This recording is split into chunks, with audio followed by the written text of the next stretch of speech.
Good boy, that's it. Now he put that, for the first time, he put that saddle right beside me. Notice how I made a tunnel with my arm, and whenever he put his head through the tunnel, I just hugged him. Basically, I put a hand down on him and let him know what a good, pretty boy he is. Good job, fella.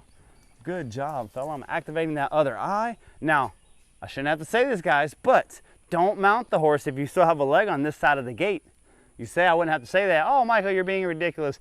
Notice in America, on the Tylenol bottles, it says for oral consumption only. Who messed that one up? All right, so I'm gonna put my second leg on this side of the gate, activate this eye, and I'm gonna swing the leg over just like so. Good job, buddy.